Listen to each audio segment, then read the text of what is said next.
আজকে আমরা বানাবো পাঁচমিশালি তরকারি।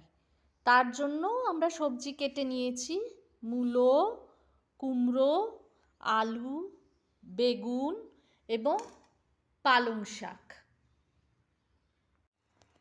এবার একটা ফ্রাইং প্যানে তেল দিয়ে আমরা তেলটা গরম করতে বসালাম। তেলটা গরম হয়ে গেলে এর মধ্যে আমরা দেব 5 ফোড়ন,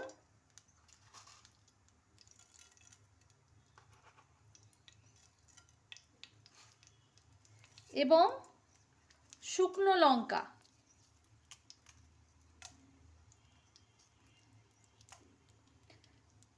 পাঁচফোড়ন এবং শুকনো লঙ্কাটা খুব ভালো করে ফ্রাই হলে তারপরে আমরা এক এক করে সবজিগুলো দিয়ে দেব। যেহেতু অল্প তেলে রান্না করব সেই জন্য সব সবজিগুলোই একসঙ্গে দিয়ে দেব।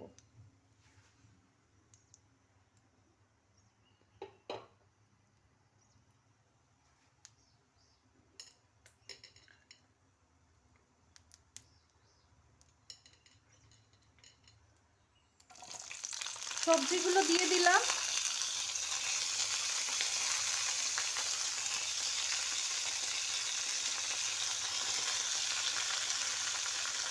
এবার সবজিগুলো একটু ফ্রাই হবে।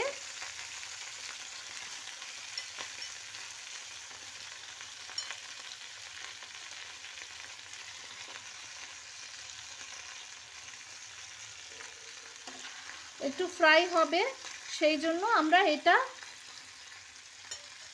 একটু নুন এবং হলুদ দিয়ে ঢাকা দিয়ে রেখে দেব।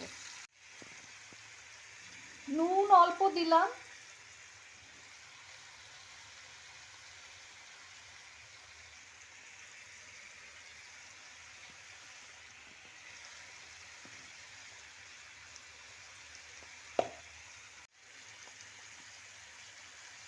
হলুদ দিয়ে, এবং আমরা এবার নুন হলুদ হয়ে গেছে দেওয়া সবজিগুলোকে ঢাকা দিয়ে গ্যাসটা কমিয়ে রেখে দিলাম।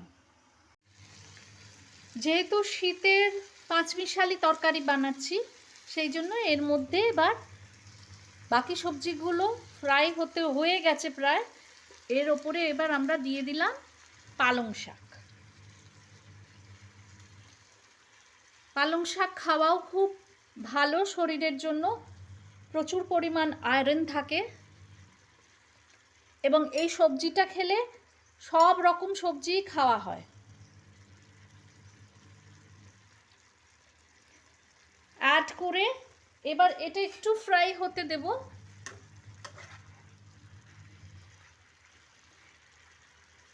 ফ্রাই হবে সেই জন্য আমরা আবার এটাকে কিছুক্ষণের জন্য ঢেকে রেখে দেব।